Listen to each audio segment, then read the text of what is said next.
Jangan lupa subscribe YouTube channel Metro TV News dan jangan lupa nyalakan notifikasinya.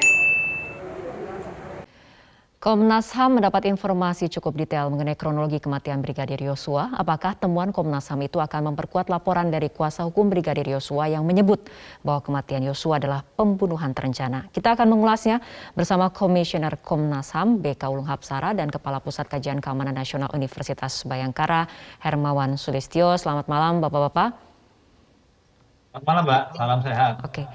Salam sehat, kita ke Pak BK terlebih dahulu. Pak BK, dari hasil penyelidikan Komnas HAM berdasarkan pada karakter luka di tubuh Brigadir Yosua, apakah ini karena senjata api atau senjata tajam atau indikasi keduanya?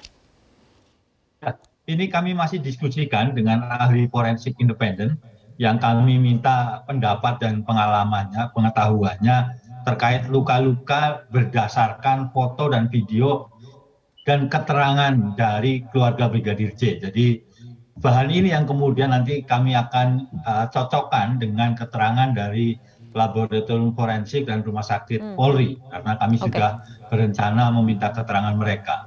Begitu Mbak Rara.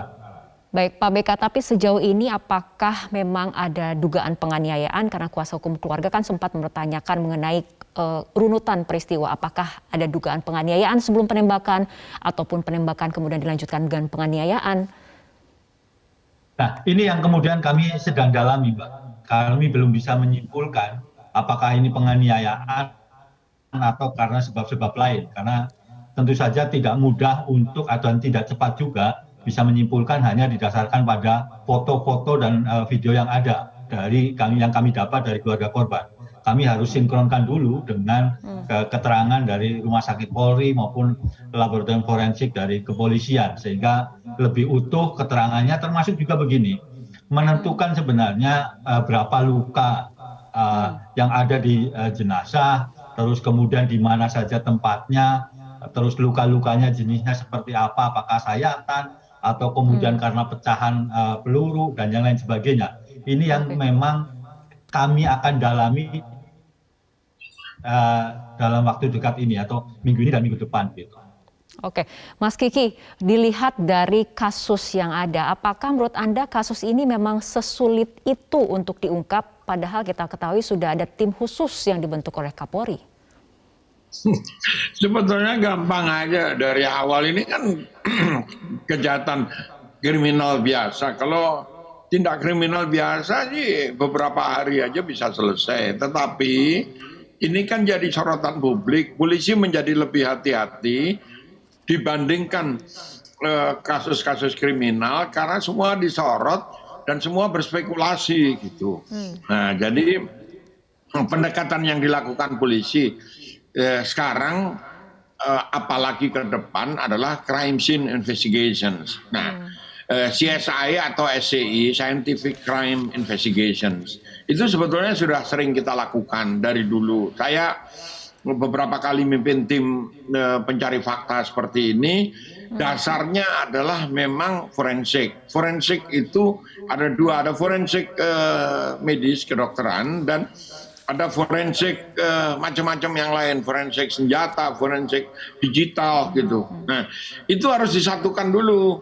Nah, pada kasus ini sebetulnya bukan sulit atau tidaknya merekonstruksi semua dari puzzle ini. Puzzle itu ada informasi tentang forensik kedokteran misalnya. Nah, forensik kedokteran apakah sebelumnya itu sudah dilakukan forensik? Kalau forensik juga apakah dia menyeluruh? Kalau menyeluruh itu badannya dibelek, dibuka, organ tubuhnya semua diselidiki, termasuk apapun yang bisa dilakukan, misalnya untuk menentukan jam kematian dari jantungnya. Lalu ada apakah hanya pemeriksaan palpasi? Kalau hanya melihat dari foto, lalu kemudian melihat dari sobekan, misalnya ada sayatan segala, itu namanya palpasi, pemeriksaan palpasi. Pemeriksaan hanya dengan luar, dengan tangan. Nah, tahapannya ini beda-beda. Nah, kalau tahapannya beda-beda, maka harus ada otopsi ulang kalau diperlukan. Nah, ini tampaknya diperlukan untuk meyakinkan bahwa apa yang sudah disampaikan oleh kedokteran. Mas Kiki. Artinya ya, yang menjadi kunci adalah nantinya otopsi ulang ataupun juga hasil rekaman CCTV juga akan menjadi penentu arah kemana kasus ini akan berujung. nggak hanya itu, Mbak. Kalau misalnya kejahatan itu dilakukan tidak di situ, kan tidak terekam oleh CCTV.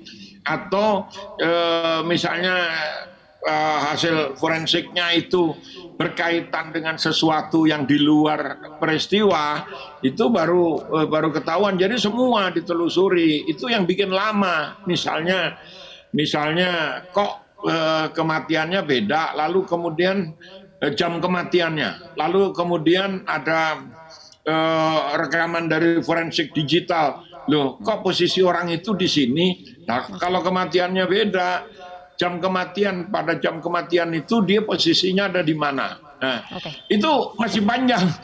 Masih panjang untuk meyakinkan supaya nggak nanti ada tuntutan lagi, ribut lagi karena ini salah, ternyata tidak di sini, spekulasi dari orang-orang yang bukan ahli. Nah, ini sangat teknis. Contoh lagi nih. Apakah digunakan senjata yang berbeda? Itu kalau senjata biasa dipakai oleh polisi itu Glock, Sig Sauer atau HS. Itu 17 peluru, 17 magasinnya itu isinya 17. Nah, Pati perwira tinggi itu juga biasanya pegang senjata yang lebih kecil.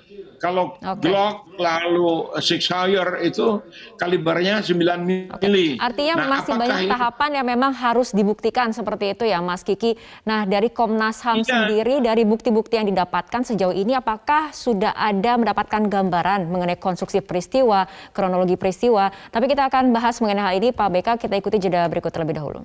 Kurang lebih 2 minggu yang lalu, sejak 2 minggu yang lalu. Sehingga tidak dapat kami dapatkan, namun demikian tentunya kita tidak berhenti sampai di situ. Secara scientific crime investigation kami bisa berusaha untuk mengungkap, membuat terang peristiwa ini dengan mencari alat bukti lain secara saintifik. Nah, tentunya kami juga mencari juga alat bukti pendukung. Ya, ini kami sudah mendapatkan CCTV dari sekitar rumah tersebut yang merupakan atau bisa membuktikan petunjuk adanya proses ataupun orang-orang yang mungkin berada di rumah tersebut. Kita sudah menemukan CCTV yang bisa mengungkap secara jelas tentang konstruksi kasus ini. Dan ini tim dari CCTV ini sedang didalami oleh tim sus yang nanti akan dibuka apabila seluruh rangkaian proses penyidikan di dilakukan tim sus sudah selesai. Jadi biar tidak sepotong-sepotong, kita akan menyampaikan secara komprehensif apa yang setelah dicapai oleh tim sus yang dibentuk oleh Bapak Kapolri.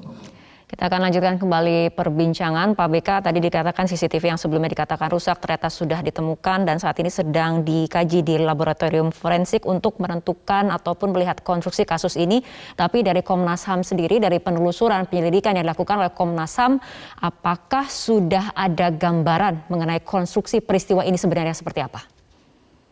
Ya, kami sudah dapat gambaran atau paling tidak kronologi peristiwa yang lebih detail. Tadinya hari per hari, sekarang kami bisa menyusun jam per jam, jadi kami memang lebih detail. Tapi tentu saja, misalnya tadi soal CCTV, terus kemudian ada rencana otopsi ulang, itu sangat membantu penyelidikan independen yang sedang dilakukan Komnas. Jadi terima kasih juga, saya kira kami semangatkan kepada teman-teman kepolisian yang bisa berhasil menemukan CCTV yang dalam awal-awal peristiwa ini dinyatakan mati atau ada sumber lain yang kemudian sehingga tidak bisa diakses.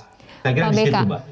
Oke, Pak BK, mengenai tahapan pembuktian yang saat ini sedang dilakukan, misalnya forensik, tadi dikatakan oleh Mas Kiki, forensik ini ada berbagai macam, mulai dari forensik medis, ada juga forensik balistik. Apa informasi yang Anda dapatkan mengenai hasil forensik balistik? Ya, saat ini kan soal jenis peluru begitu ya. Kami harus lagi-lagi harus ngecek di lab forensik gitu ya, reskrim. Kami kebetulan sudah punya pengalaman yang sama ketika peristiwa Kerawang terjadi begitu. Terus kemudian soal digital forensik, karena ini kan keluarga korban juga melaporkan soal dugaan peretasan gitu. Itu juga akan kami periksa juga. Selain tadi yang disampaikan Prof. Kiki soal forensik soal jenazahnya, itu juga ini hal-hal yang memang dalam waktu dekat ini kami selesaikan untuk melengkapi tadi kronologi, plus sebelum kami meminta keterangan dari pihak-pihak terkait, misalnya Irjen Verdi Sambo, kemudian ada istrinya Brigadir E yang kemudian diduga terlibat dalam peristiwa tersebut, serta juga tim khusus yang dibentuk oleh kepolisian. Saya kira itu, Mbak. Pak Beka, kapan Komnas HAM akan meminta keterangan dari Barada Eliezer ataupun Irjen Verdi Sambo dan keluarga? Minggu depan dan seterusnya, Mbak. Begitu. Barada Eliezer sendiri saat ini berada di mana, Pak Beka? Kami belum dapat informasi berada di mana, tetapi karena sudah ada komitmen dari kepolisian untuk bisa menghadirkan semua pihak yang terlibat, kami memegang komitmen itu. Oke, kita kembali ke Mas Kiki. Mas Kiki, jika kemudian memang tim khusus ingin membuka secara tuntas kasus ini, karena Presiden juga kemudian sudah menyoroti dan sudah berbicara 2 kali mengenai kasus ini, apa yang harus dilakukan ataupun yang menjadi skala prioritas dan ini harus dibuka kepada publik agar spekulasi-spekulasi yang ada di luar sana bisa kemudian diredam? Ya, sekali lagi kembali ke hard facts-nya, istilahnya kembali ke TKP. Itu hard facts. Kalau TKP-nya tidak hanya satu, kan ada tudingan juga, ada kemungkinan dia disiksa di tempat lain. Nah, apakah TKP yang lain ini memang betul ada atau tidak? Nah, itu juga harus ada hard facts-nya, ada data telanjang, ada bukti-bukti fisik tentang tempat itu, lalu tentang dugaan-dugaan yang skenarionya bisa disusun dari hasil ini. Misalnya penjelasan resmi adalah tembak-menembak, yang menembak dari posisi anak tangga yang lebih tinggi. Nah, kita mudah itu, sangat mudah orang forensik ngecek sudut tembakannya. Kalau dia kena kepala, sudut tembakannya di mana gitu loh. Ada sekian peluru HS, Glock maupun Sig Sauer itu proyektilnya ada 17 di satu magazine. Nah, pertanyaannya adalah ada sisa nggak? Nah, kalau belum dibuang, apalagi proyektil itu ditemukan atau tidak gitu. Nah, lalu kedua, kalau diseksa pasti ditembak dari jarak pendek. Kalau dari jarak pendek, ada jelaga nggak di tubuh korban, di bajunya? Kalau bajunya udah dibuang, di badannya ada sisa jelaga nggak? Kalau ada sisa jelaga, itu bisa diukur jarak tembaknya. Nah, itu semua harus bareng keluar, jangan satu-satu. Kalau sedikit-sedikit satu-satu nanti dipertanyakan lagi ini segala macam. Dan polisi pada periode sekarang ini sangat canggih, peralatannya canggih, kemampuannya canggih. Ada 150 dokter loh di polisi, alumni UI kebanyakan. Jadi ini pertaruhan reputasi akademik juga gitu. Itu Pak Wakapolri itu dokternya dari UI, masternya dari UI, dan dia spesialis untuk kekerasan street crime, sangat paham dengan hal-hal ini gitu. Oke, baik Pak Beka. Kita kasih waktu. Oke, baik. Pak Beka, terakhir kapan Komnas HAM akan mengumumkan ataupun merilis kepada publik mengenai bukti-bukti dan hasil penelusuran yang didapatkan oleh Komnas HAM? Kalau temuan-temuan sementara tentu saja hampir setiap minggu kami akan rilis begitu. Tapi kalau secara kesimpulan secara utuh menyeluruh disertai bukti-bukti yang lengkap, tentu saja kami juga masih menunggu banyak hal. Tadi misalnya soal ada rencana otopsi ulang, terus kemudian kami harus penelusuran digital forensik dan yang lain sebagainya. Tetapi berkaca dari misalnya dari pengalaman KM50 itu kejadiannya Desember, kami merilis akhir Januari, sehingga kan bisa paling tidak 1-2 bulan bisa selesai, Mbak. Dan harapannya tentu saja bisa lebih cepat lagi begitu kalau dalam kasus ini. Oke, kita harapkan memang bisa lebih cepat karena agar kasus ini bisa terang benderang dan tidak menimbulkan asumsi-asumsi ataupun spekulasi lanjutan.